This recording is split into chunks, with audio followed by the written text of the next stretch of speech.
So this will be, of course, our first semester module for this qualification. And today we're going to cover some very basic stuff. Some things you will find will be reiterated from microeconomics. So we'll be covering a bit of chapter 3 today, which you would have covered. We're just going to be adding a few more sectors. And then of course, what do we need to know about macroeconomics? So like I said, we're going to start with chapter 3. We're going to be adding in the additional sectors that we didn't have to really consider in microeconomics. So we're going to be adding the monetary, public, and foreign sectors. And then we'll move on to measuring performance of the economy, income determination according to the Keynesian models, and then the ADAS models. Okay, so for assignment 1, we're predominantly concerned with only chapter 3, chapter 14, and chapter 15. Okay, so the prescribed textbook has been updated this year.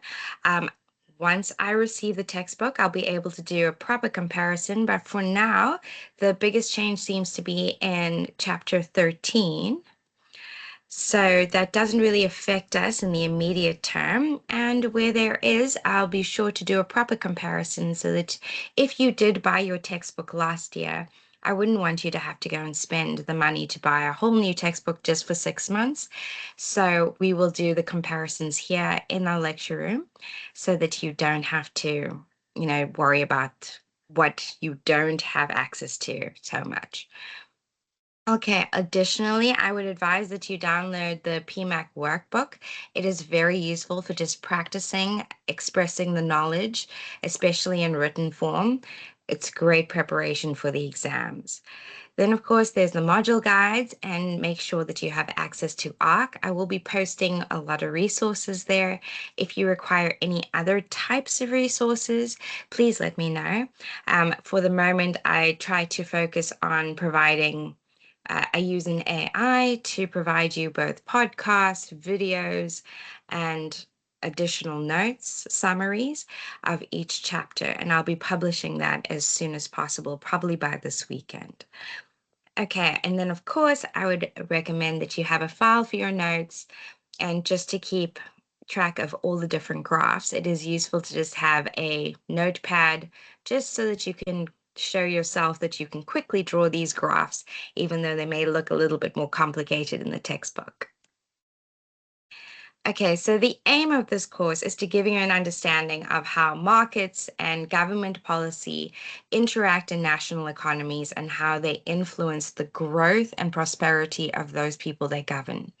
So the wider perspective is the economy as a whole, which is different from microeconomics, where we were predominantly concerned with, or primarily concerned with, households and industry. So we'll be starting off this learning unit with chapter 3, and we're going to be looking at the interdependence between the major sectors. Now, you may remember in microeconomics, we only focused on the 2 sectors and how they interacted, though we did acknowledge that there were more encompassing or fuller encompassing sectors that needed to be added to give us an accurate representation of the economy. So before we looked at the interdependence between households and firms, and the role of government in a closed economy. Okay, so now we're going to be expanding, we're going to be including the government in an open economy with the foreign sector and financial institutions. We're going to be adding them all into the circular flow. So a bit of this will feel like revision, but please bear with me because it has relevance to both micro and macro. So the 3 major flows in our economy are production, income, and spending. Production generates income. Part or all of that income is then used to buy available goods and services. Just a quick reminder, what is the difference between a stock and a flow? A stock variable has no time dimension, which means that it has to be able to be used at a specific moment in time. So your wealth, your assets, your liabilities, and capital, they do not change over a period of time, or rather, we're most concerned with what your immediate status is at that moment. It's a screenshot of your current wealth, assets, and liabilities. Whereas a flow variable has a time dimension to it. So we measure it over a period. When you are asking a company about its profits, they will tell you about their annual or monthly profits. When you are asking about the return on an investment, they won't give you the return on a specific day. It would be the return over a period of a year. Then we turn to the factors of production. Of course, you remember that that's land, labor, capital, and entrepreneurship. And in a market environment or a market economy, these are earned by the consumers and sold to the firms. We sell our land for rent, our labor for wages and salaries, capital for interest income, and of course, entrepreneurship yields profit. So now we're going to look at how those four spending entities work together. So we have households, firms, government, and the foreign sector.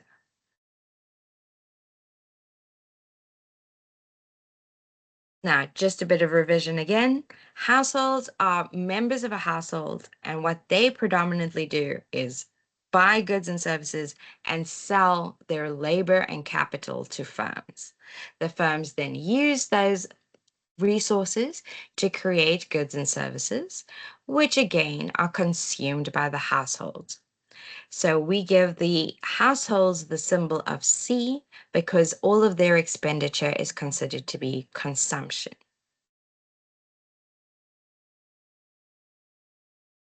Then, of course, we have the firms. So these are organizations or a unit that employs your factors of production to produce these goods and services, which they then sell to you in the goods market.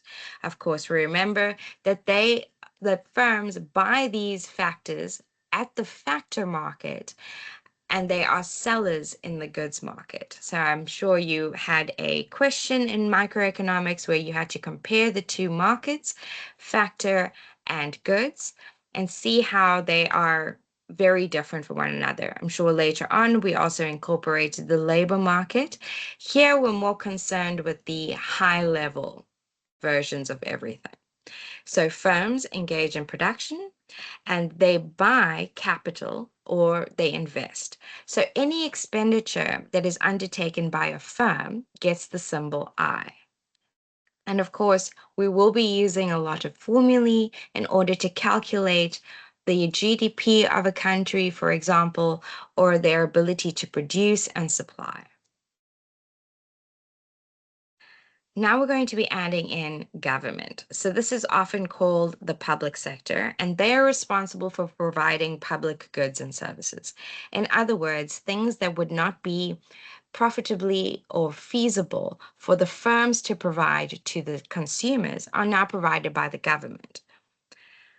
So they also purchase factors of production like labor from households, and they also purchase goods and services from firms in order to deliver those public goods and services.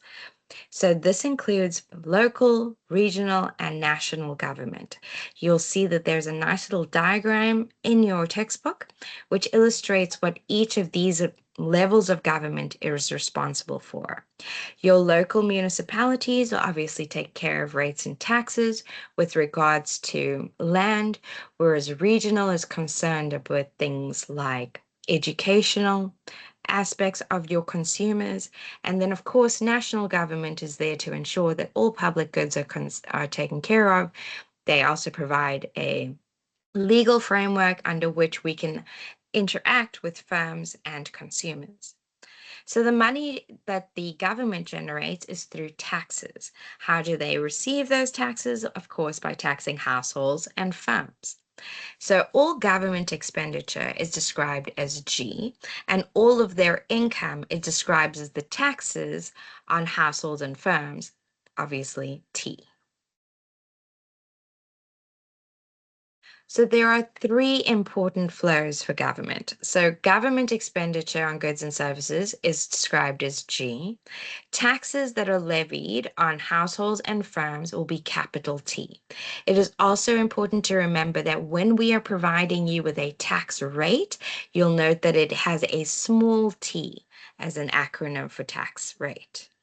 And then, of course, there are transfer payments. Now, transfer payments is where we are actually receiving nothing in return for the money that we are providing.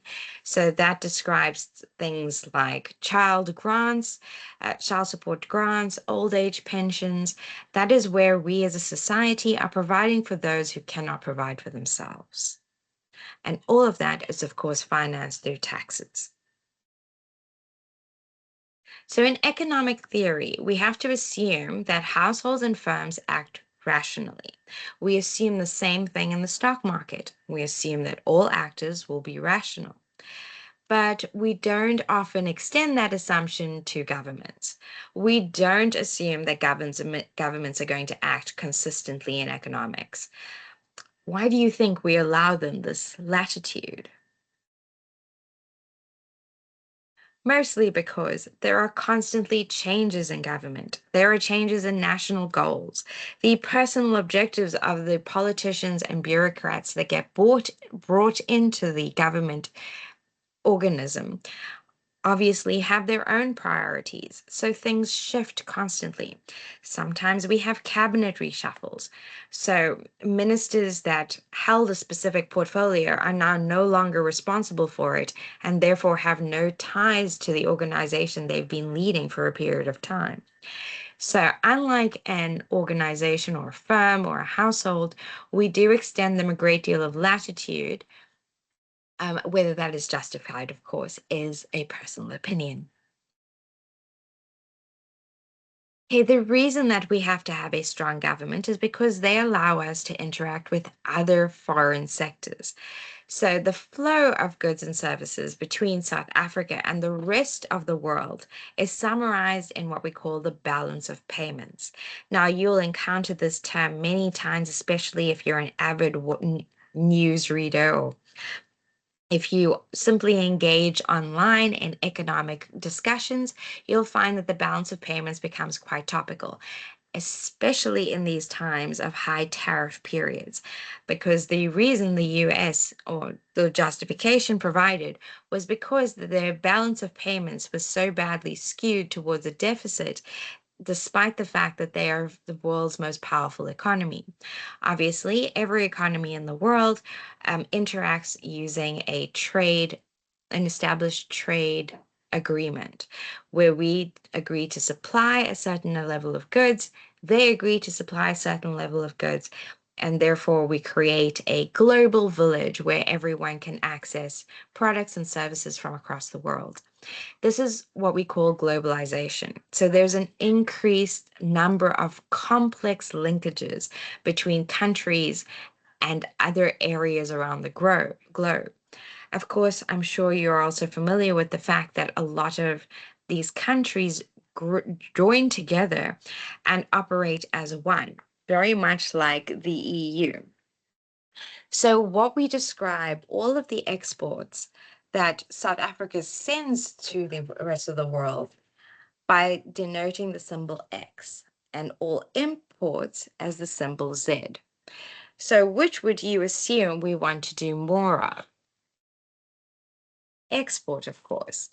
So that's why tariffs was substantially devastating for massive economies as well as developing economies around the world.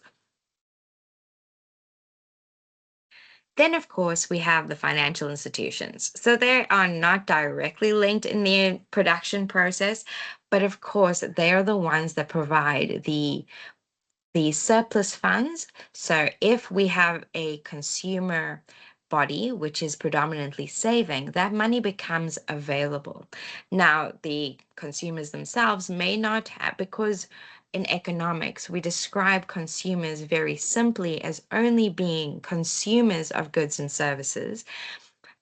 They are not capable or of turning those savings into an investment on their own. So what they do is they provide the money, their surplus funds, to the bank that provides those funds to the institutions. And those institutions, of course, take loans, and that's how they fund their capital expenditures, etc. Now, why can't a household do that? Well, a household typically has a set number of years to operate within. So you have a set working life, whereas a company has lifetimes in order to turn an investment into a profit. A household is very limited in the fact that if you were to invest it, for example, 200,000 Rand in a capital expenditure that is supposed to yield you a profit over time, there would become a limit where you hit 65, you are now retiring. So, despite the fact that there is a possibility that that capital could continue to yield more goods and services and more products and more profit, you have now extended the full lifespan of your working career. So therefore, if you haven't made provision in the form of an organization, all of that knowledge and capital will then be lost to the economy. So that's why we like to fund organizations, because they have a legal personality, not a actual personality. Okay, so our financial institutions, they include your commercial banks like Standard Bank, FNB, Capitec. All of those commercial banks are accessible to your consumers as well as your companies. Then behind them, we have insurance companies, and they provide these commercial banks with protection against outstanding liabilities. So, in other words, if we have a very strong insurance company sector, they will provide underwriting to debts provided by the commercial banks. So therefore, and if we can spread it out, so simply put, if you are unable to pay your loan to Standard Bank, they would have insured your debt with an insurance company, but not just one, numerous insurance companies. And for every one person that doesn't pay their debts, there is a whole pool of insurance company who have insured all the debts of that commercial bank. So when that person doesn't pay, the Standard Bank will then claim from their insurance company and receive the money that they would have lost. The insurance companies have, of course, are built for this structure of restoring. What insurance companies essentially do is restore you to your previous financial position before the event occurred. And then behind them, we have our pension funds. So our pension funds are how we invest in those companies. As a rule, every employee has to have a pension fund. So we encourage all of our consumers to extend their investments beyond their working lifespan. And then we hope that those pensions will be enough to pay for them beyond their 65-year cutoff. And then, of course, we have the JSE, where nowadays consumers can actually get involved in dealing with these companies directly by becoming shareholders. They obviously then will receive dividends as a form of remuneration. Dividends tax is not paid by the consumer, so there are many advantages to investing directly in the JSE. But of course, many people do not take that route and instead invest in either pension funds or commercial banks to access the stock market. Now, the reason that this is quite a interesting organism or ecosystem is because all of these financial institutions create the wealth and control the wealth of your economy. So they act as intermediaries between households, firms with surplus funds, and other economic participants. So even if we want to conduct business with someone who exists in the foreign sector of another country, we would have to do it through a financial institution. So it's important to understand the impact that they have, and you'll see how government policies control financial institutions as well. And we'll look at that a little bit later. Okay, so any surplus funds that are put in a position of savings are then turned into spending by the investment firms or the firms themselves. Okay, so savings is typically all the money that you do not require to live on a monthly basis. That is surplus funds. Deficit funds are when you run into credit card debt or debt of any kind. So that means that you require funds to survive that exceed the income you receive. Okay, so according to what we've currently learned, this is how total expenditure operates within your economy. You have your consumers who do very little but consume or save. You have your firms who are responsible for investment, government spending, which of course comes from government, and then you have your exports and imports. Now you'll note that the imports is denoted with a negative sign before it. That's because imports are counted against the total expenditure of our country. Why? The money is leaving our country. So despite the fact that we now have goods and services, because they are in the hands of either the firm or the consumer, they can no longer be counted towards the total expenditure of the country. So we take imports away from exports and we only include our net trade balance. Okay, so of course you guys remember that we have the goods market and the factor market. You remember that complicated diagram that I will be looking at a little bit later, which shows the circular flow of the economy and how these sectors interact with one another. Now, in the goods market, this is where we as consumers go to buy goods and services. It includes all shops, marketplaces, anywhere you're buying goods and services is a goods market. The factor market, on the other hand, is where factors of production are bought and sold. So this is where you purchase labor, for example, recruitment agencies, if you're doing negotiation on capital. If you're buying capital goods from a foreign market, it is also considered a factor market. If you're negotiating for natural resources or it's all included in the capital goods market or the labor market specifically.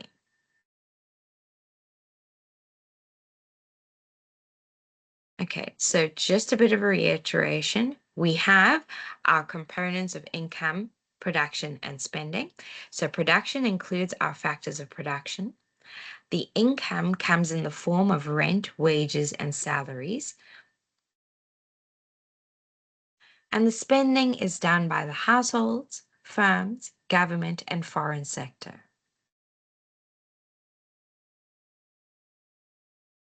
So let's look at our first circular flow of goods and services. So this is the one you'll remember from microeconomics. We were only concerned with the goods market, which was provided for by the firms and which provided for the households who provided the factors of production, which allowed the firms to create those goods and services. When we include the circular flow of income and spending, specifically the three flows, you'll see there that we have income, spending, and of course the firms are concerned with production. In addition, we have to look at injections. So if there is an injection of income that does not come from this circular flow, we name it as such. Okay, so an injection will either come from government expenditure or from exporting income or from investment spending from the firms. Okay, so how does this work? So the government obviously removes taxes from the circular flow. That money now no longer is available to be spent. It is no longer a form of income, and obviously it cannot be used for production. So it has been removed from our circular flow. The government then re-enters this income or this money by using an injection mechanism by spending on goods and services and paying for labor or capital. Okay. If we get export income from a foreign sector, that is when we are selling goods and services, often goods and services we couldn't dispose of within our own country. We send them to another country and they send us income, which obviously contributes to our national income. Or from investment firms. So, of course, this is when they have gone and taken a loan. So, that savings capital that has been accumulating in the bank is now being redistributed to the firms. They are now spending it. But savings is also a withdrawal from the economy because while it is sitting in a bank or under someone's mattress, it is not being used to create a multiplier effect, which we will cover later. So, like we said, consumer saving forms a type of leakage, a withdrawal from the economy. Imports as well, because we are sending money overseas, we're losing the capacity or the capability of that money to do work here within our borders. And then, of course, government taxes on households and firms are also seen as a leakage because while government holds them, they cannot be accessed or used within the circular flow. Now, if we put everything that we've learned so far together, this is the diagram you'll find. I believe on the last textbook, and the 6th edition, it's on page 33. So here we have our firms, our goods market, factor market, and households, just as you're aware of. But now the whole middle section of the diagram is a new intersection. So we've now added in government, which means that taxes now flow from the firms and the households into the government. What does the government do with these taxes? They use it on government spending. So they send money to the goods market and to the factor market, and in return, they receive labor and capital and goods from the goods market, which they then, of course, redistribute to both supporting firms and supporting households that are in need. We have seen this come up in an exam question before, and I think you do need to be able to draw a basic version of this diagram for your assignment. If you do, please feel free to use whiteboard or to draw it with pen and paper if you prefer to go old school, and you can just take a picture and integrate it into your Word document. Okay, now the one thing that we also need to cover is when we transfer money from the government to other households and needs, it is called a transfer payment. So when government does government spending, that money goes into the goods and factor market. This is very good for us because it allows that money to be redistributed and reinvested by firms to create more production. When government buys goods and services, they are, of course, providing goods and services to those households. But when there is simply an interaction between government and households in the form of transfer payments, it means does not affect the overall size of production, income, or spending. So you won't actually see it represented on the graph.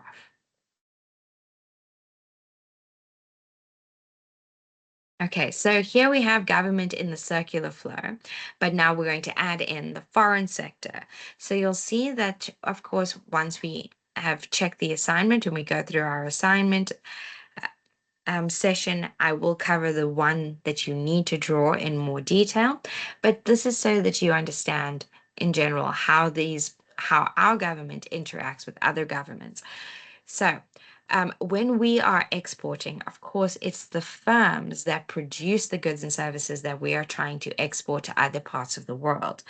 Now, the money that they receive from the foreign sector is considered an injection because otherwise, those goods and services would have essentially just gone to waste. So, when we are importing, on the other hand, that is production that occurs in the rest of the world, and that spending occurs locally.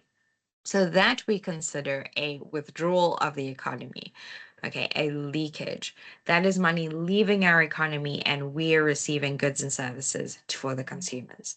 So we concentrate on representing the flow of money between the government sector and not the flow of goods and services. So now we're going to add in our financial institutions. So we have our consumers who, if they are not consuming, are saving.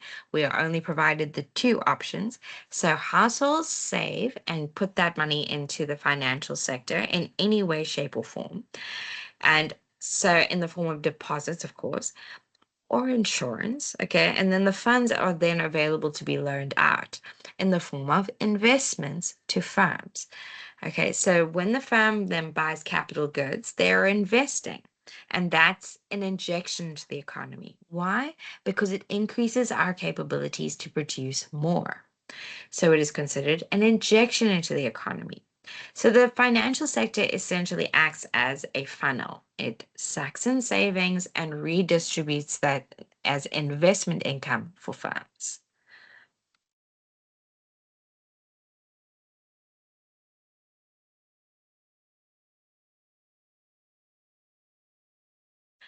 Okay, so there are major elements of the circular flow of income and spending. So this obviously looks a little bit more complicated, but again, is in your textbook. So all they've done here is replace the actual flows with the letter acronyms. So here we can see there is your households and your firms, which you will always draw first. Then you'll have your government and your foreign sector on your right and left. And right in the middle, controlling everything, is, of course, your financial sector. Now, you'll see here is your circular flow is still in operation, where firms are providing goods and services that is going to be consumed by households. That consumption then turns into profits for the firms, and they then reinvest it in the form of capital production or capital spending. Okay, firms then also provide any additional income in the form of savings into the financial sector, and that is again redistributed to other firms. Of course, our households are also relied upon to both consume and save. The government, on the other hand, they take in taxes from the circular flow. You can see there is a withdrawal there, shown by the arrow pointing out of the circular flow. And then, of course, you've got government spending, which points directly back into the circular flow. Now, the issue there, of course, is that we are paying taxes in South Africa. I believe only, I think it's 7 million people pay taxes into the government. And we have a small number of people in government who are then acting on behalf of 60 million people, trying to make the correct spending and budget decisions for 60 million people. It's quite a tough job, really. And then, of course, we've got the foreign sector. So any exports that are leaving our country come in the form of X here because we are only concerned with the flow of money. And then, of course, when our money leaves our country, it leaves in the form of imports, and that again is a withdrawal from our economy.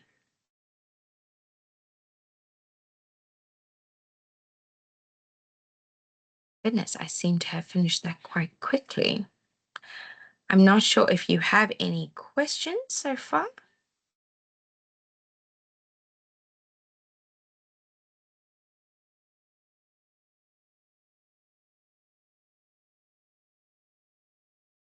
Otherwise, I can just continue, which would be great.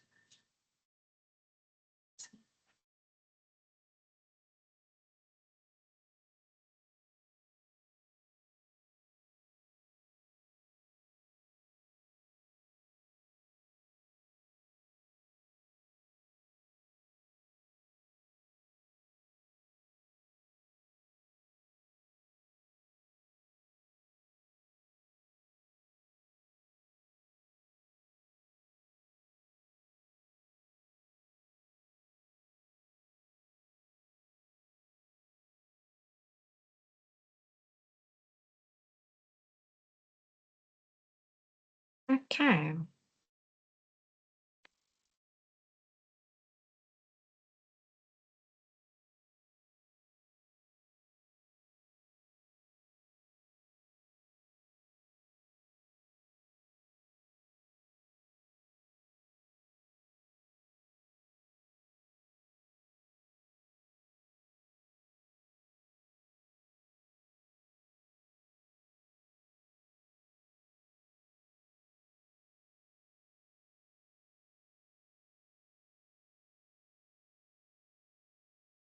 Okay.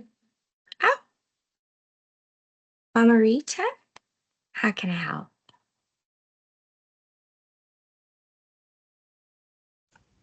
Ma'am, is it fine if it is an assignment-based question? Of course. Oh, I'm so sorry. I didn't mean to overload you on our first session. I didn't realize there were so many people in the room. I was quite enjoying myself. So if you have any questions, please just let me know. Um, with the with the assignment, the under the first question is based on the chapter we just covered, and it talks about how we have to explain the things that we choose from the columns. So, like you match the column and then you give an explanation for why you chose that certain thing. Do we Ah, I have see. Do we have to put reference points and everything, other resources, or do we only use our textbooks? Oh, for that you can just use your textbook, Margarita. I will not fuss on referencing, especially the shorter questions. You don't have to worry about referencing those, as long as you can explain in your own words. Because of course, paraphrasing is how we assess your understanding. So as long as you can give it to me in your own words, it's not a problem for me. Okay, thank you, ma'am. No problem, darling. Okay, I don't know if you guys have any questions with regards to the module we've just covered. Do you want to go over how to draw that circular flow, or would you like me to proceed to the monetary sector?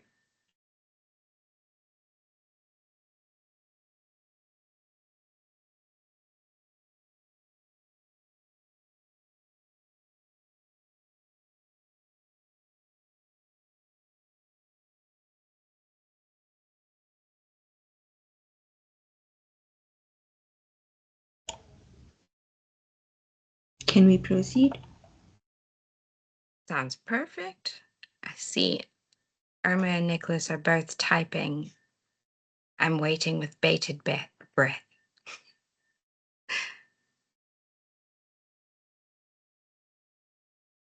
Of course. Okay. So, all of our future classes. So I do see you.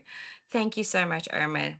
WhatsApp group. I will post that link in ARC as well, and I'll send it as an announcement for anybody who wants to join. Okay, fantastic. Let's proceed.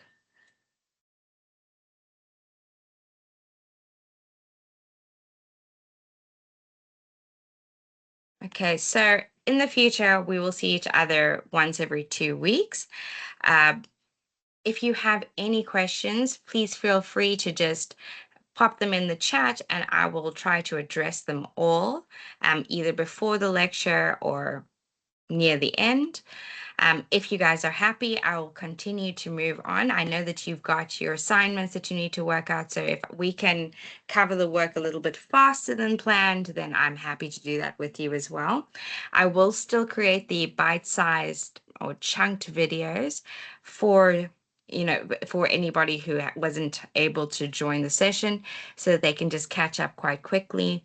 But yeah, if you also, I will post a form, or you can just feel free to email me if you have any questions during the week, then I'll cover them in the session. If I can't respond to you immediately, for example, if it's a graph, then I will focus on that in the beginning of the lecture and then move on from there.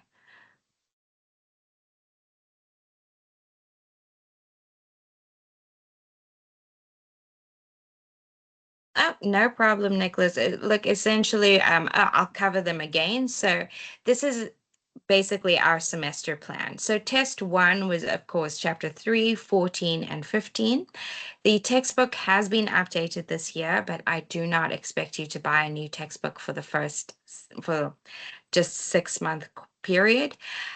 So I'm happy to work with you with the old textbook, and then we can I think the only difference that I've picked out so far is in chapter 13. But we will look at it in great detail as soon as I receive my new textbook. And then I will cover any gaps between the two versions.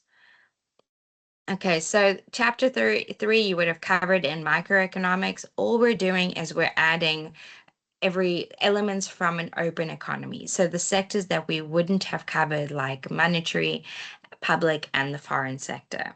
Then we will look at how we measure the economy. So essentially, we use things like GDP, which is an economy's ability to produce goods.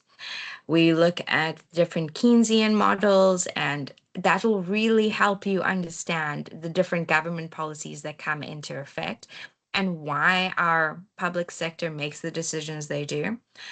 And then, of course, we have the ADAS model, inflation, and unemployment. Okay, these are all very useful for you to know. Microeconomics helps you understand why households and firms made the decisions they did. But now we're going to look at it from a more top or higher level perspective. So we're looking at the economy as a whole.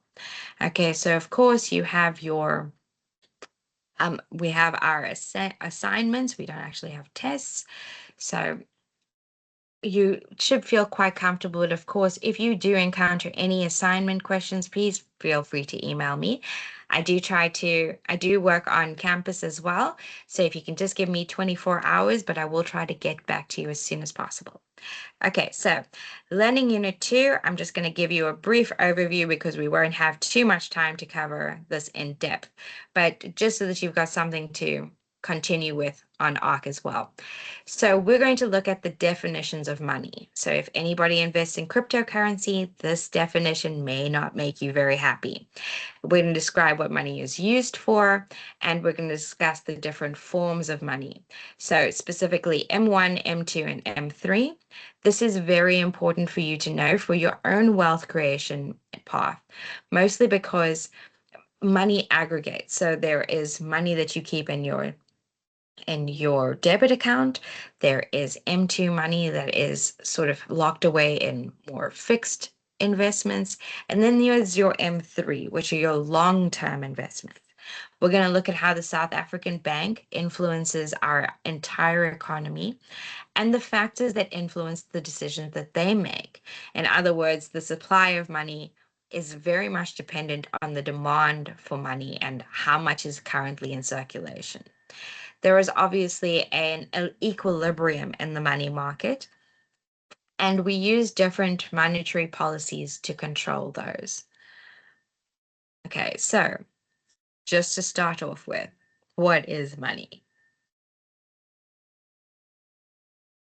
So we describe money as anything that is generally accepted as payment for goods and services, or that is accepted in settlement of a debt. There is a long history of money. Okay, so we had the barter economy, then we discovered items from nature. I'm not sure, but if you guys are interested in historical economics, you can look at what was it, the poppy craze? No, it was the tulip mania. That was it. And that's where we started using tulips to we didn't really use them as money, we used them as displays of wealth. But we got quite fanatical about it, and eventually a few tulips could buy you a house in Sweden. So we do have a tendency to create these booms in our economies. And sometimes we become a little bit fanatical about it. I'm sure you guys are familiar with their AI situation. They're currently going through a very similar process at the moment. So we get quite fanatical about things, and typically what constrains our craziness is the supply of the good and service. So if not many people can get hold of it, it restricts its ability to actually integrate itself into the monetary world. So for example, cryptocurrencies, which are our most modern form of money. The problem is that there is a limited number of cryptocurrency. Oh, let's use a specific one like Bitcoin. So say there's only supposed to be 10 million Bitcoin in the world. The rarity is the thing that gives it value.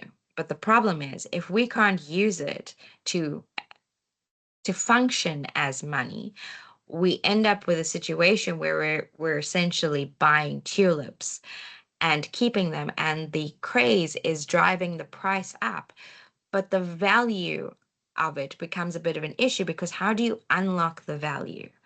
How do you have to sell it to someone else who sees a similar value in it? But very much like the tulip mania, there's always a concern that if people no longer see the value in this thing from nature or a, from an algorithm, it's been mined from an algorithm, that it becomes difficult to prove its value.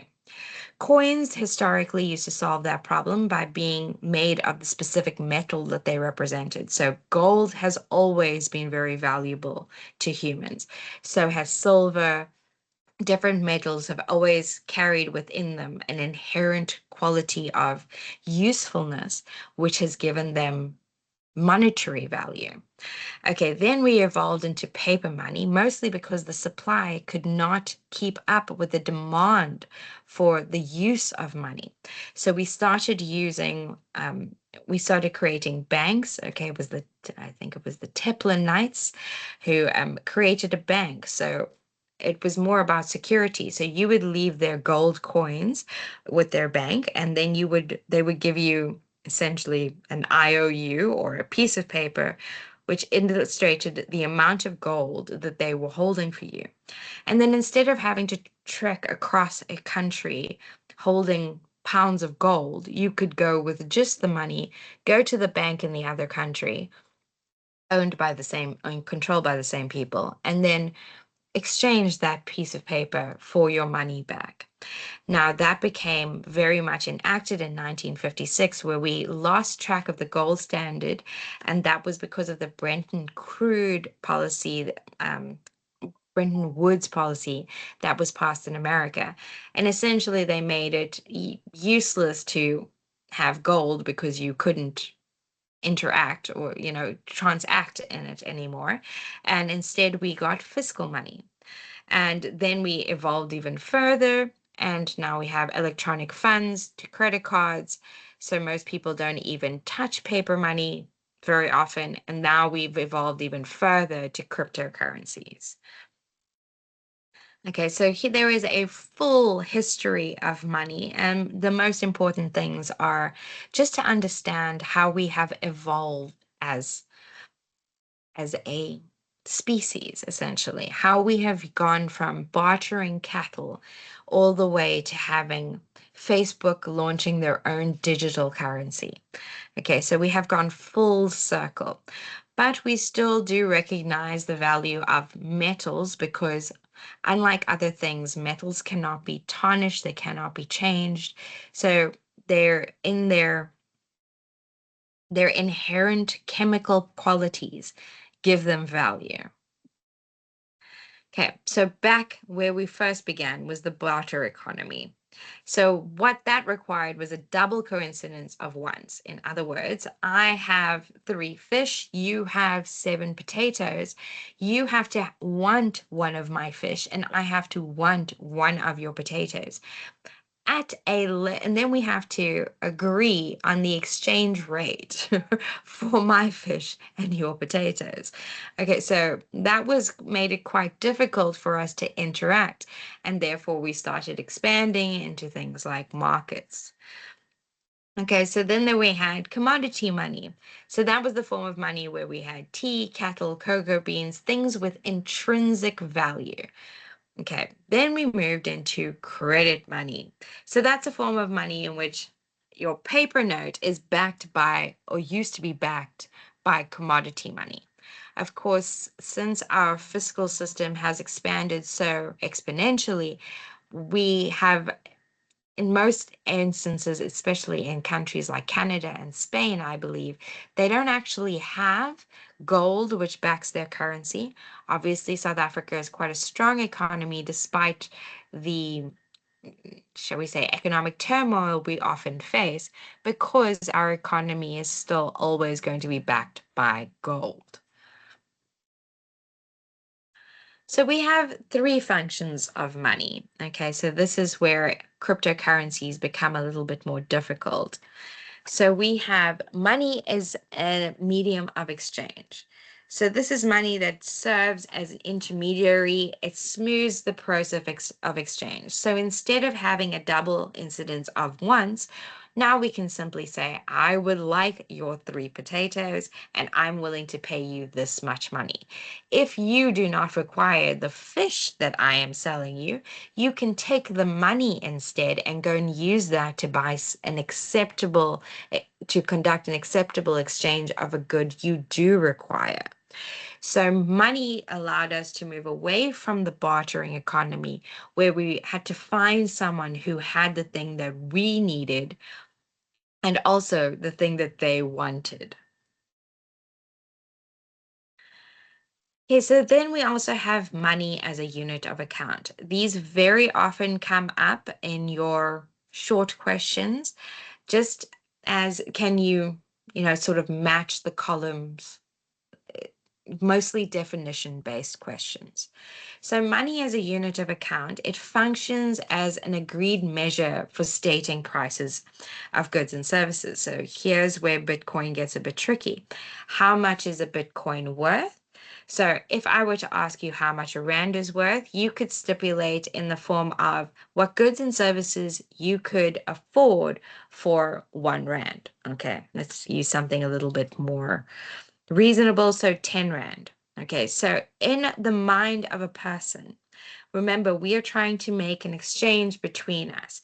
So I have to offer you something that you view of as close to equal value. So we have to have an objective idea of what a 10 rand note is worth. Okay, so we do that by describing what we could buy with that money. Okay, so it is a unit of account. When I say that I owe you 100 rand, you know exactly what that means. You also can envision what you could buy for that. Okay. Then, of course, we have money as a store of value. Okay, so the thing about my fish and your potatoes was that they had a very limited lifespan. So if I want to sell my fish, I've got to find someone within 20 minutes to 2 hours, depending on my refrigeration capabilities, to buy my fish, or they're no longer as fresh. So money allows us a store of value. In other words, I could sell those fish and then receive the money, which then holds value for as long as I hold it within my hands. Okay, so we use money as a means to measure value of future payments too. Okay, so during an inflation, obviously that becomes a bit tricky because if the value of goods increases because we have to pay more of it, in the amount of value that money holds in your mind will also depreciate. So when I said to you, um, what could 1 rand buy you? Maybe 20 years ago that could buy you 10 chappies. Now I think you'd be lucky to get maybe one or two. So money has a store of value, which is obviously only impacted really by inflation. Okay, so what is money not? It is not income. Okay, it is not a reward for a production process. That is not what we describe money as. So you have to start separating how we view money. So money as a functional transaction asset or thing is different from the money that you receive for being involved in a production process, for example. We call that income.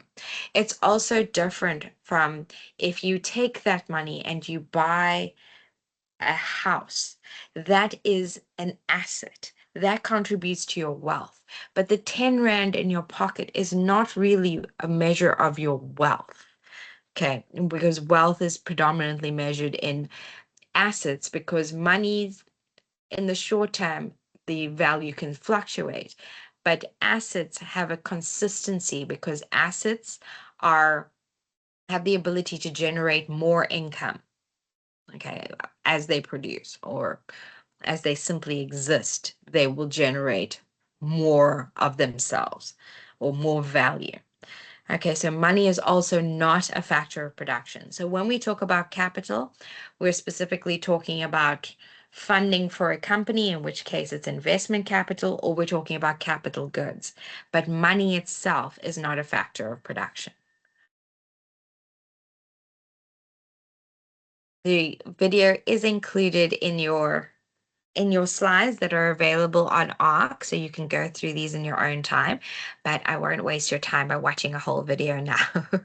Okay, so what are demand deposits? Okay, so here is where we're going into the nitty-gritty of what money actually does. So this is described as M1 money. Okay, so this is money as a medium of exchange. In other words, it is the money in your back pocket or your wallet right now, the notes and coins, the currency, or it is your demand deposits. In other words, the positive balance of your bank account. So you have access to this money immediately. It is an online EFT or a debit card tap. Okay. Of course, checks as well, but I haven't seen one of those in a while. So we will acknowledge their existence while acknowledging that in the modern world, they don't really have a place. Okay. A credit card is not created as a demand deposit. So a credit card is not a medium of exchange. It is created by a bank and issued to a specific person. It is a bridging loan. Okay, you will pay your highest interest rates on your credit card. It is only to make short-term purchases because you are going to be paying interest on your credit cards.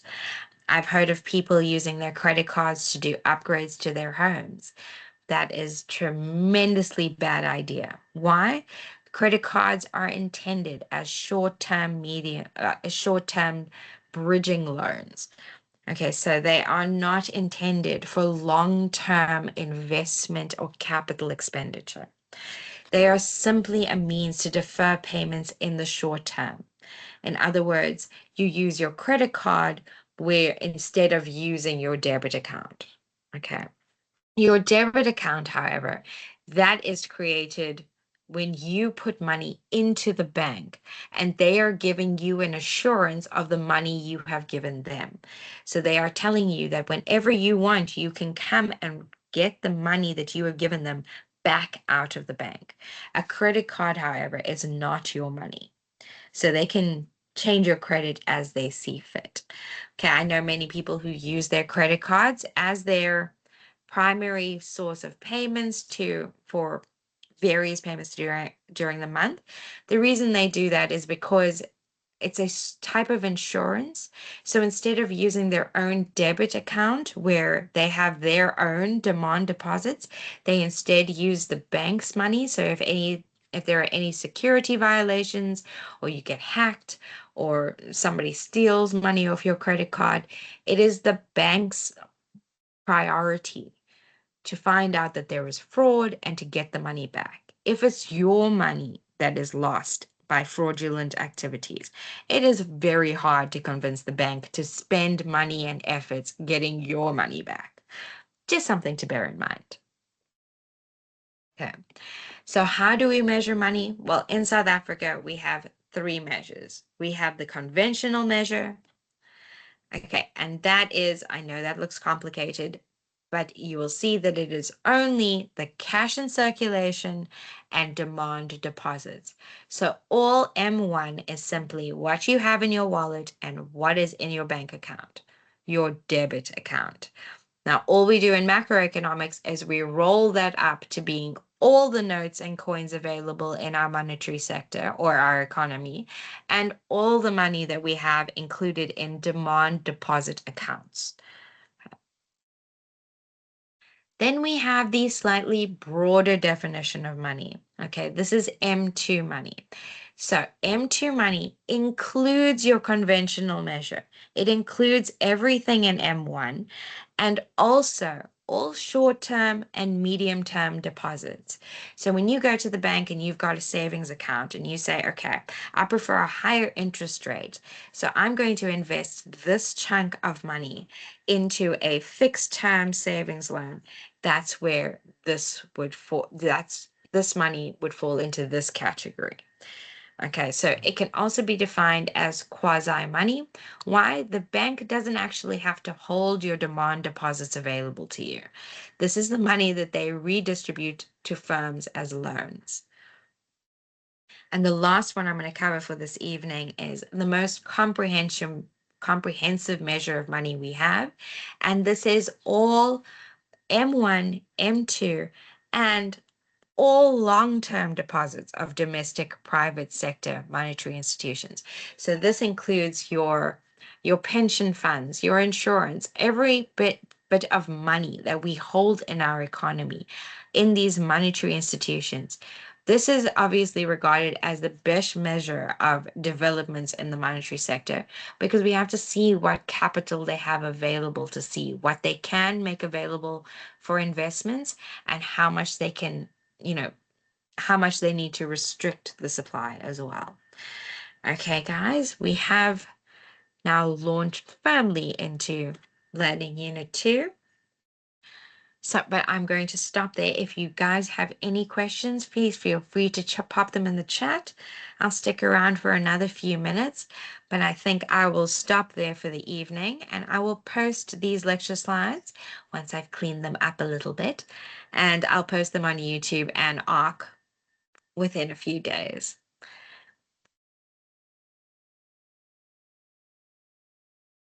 Otherwise, have a lovely evening. Thank you so much for joining me. It's really lovely having people in a class. I do often end up speaking to myself, so thank you so much for taking the time. Have a lovely evening.